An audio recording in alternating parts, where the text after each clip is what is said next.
இன்றைக்கி ஷிஃப்ட்டு முடிச்சுட்டு நேராக வீட்டுக்கு கிளம்பிட்டேன். ஏன்னா இன்றைக்கி சண்டே. ஏன்னா சண்டே அன்றைக்கி நம்ம வீட்டில் இருந்தால் தான் நம்மளுக்கு டேவே போன மாதிரி இருக்கும். அதனால் நான் கிளம்பிட்டேன். சரி, நான் இங்கே எஸ்பி கோயிலில் வந்து ட்ரெயின் ஏறலான்னு வந்து டிக்கெட் எடுத்துகிட்டு ட்ரெயினில் ஏறி உக்காந்துச்சேன். உக்காந்துட்டு அப்புறம் என்ன ஆச்சுன்னா, நான் ஏறின உடனே பக்கத்தில் வந்து 2 பசங்க, அவங்க அப்பா இருந்தார் போல.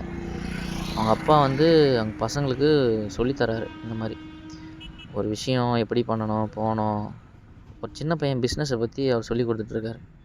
என்னடான்னு கேட்டால், ஒரு பையன் வந்தான், பேனா விற்றான். அந்த பேனா விற்கும்போது 20 ரூபா கொடுத்தேன், என்கிட்ட சில்லற இல்லைன்னா. சரி, வாங்கியாச்சு. சரி, அந்த பையன் நினச்சிருந்தா அவன் வந்து நம்மளுக்கு விற்கணுன்னா இன்னொரு பேனா வந்து இன்னொரு 10 ரூபா வாங்கிக்கோங்க அப்படின்னு சொல்லியிருக்கலாம். இல்லை, அந்த பையன் என்ன சொல்லியிருக்கான்னா, என்கிட்ட சில்லற இல்லை அப்படின்னு மூஞ்ச காட்டியிருக்கான். ஆனால் அவன் அங்கே வந்து புத்திசாலித்தனமாக யோசிச்சிருந்தானா, அந்த பையன் வந்து இன்னொரு பேனா விற்றுருக்கலாம்.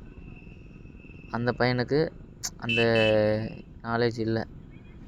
இதை வச்சு அவங்க அப்பா வந்து அவங்க 2 பசங்களுக்கும் ஒரு கதை எடுக்கிறாரு. இந்த மாதிரி இருக்குது அப்படின்ட்டு. நம்ம இதை பற்றிலாம் நம்ம தெரிஞ்சுக்கணும். நீ இதை மாதிரி தெரிஞ்சால் தான் உன் வாழ்க்கையில் வந்து நீ நல்லா இருக்கலாம். யாரையும் மூஞ்சி காட்டக்கூடாது, போகக்கூடாது அப்படின்ட்டு அவங்க அப்பா வந்து அவங்க பசங்களுக்கு சொல்லித்தராரு. இந்த மாதிரி எல்லா அப்பாக்களும் அவங்க பசங்களை சொல்லி கொடுத்து வளர்த்தாங்கன்னா நல்ல ஒரு இன்டெலிஜென்ட்டாக நெக்ஸ்ட்டு என்ன பண்ணலாம் அப்படின்றத பசங்க யோசிப்பானுங்க. அதனால் நிறைய விஷயம் சொல்லிக் கொடுங்க. சொல்லிக் கொடுத்தா நம்ம பசங்களும் புரிஞ்சுப்பாங்க.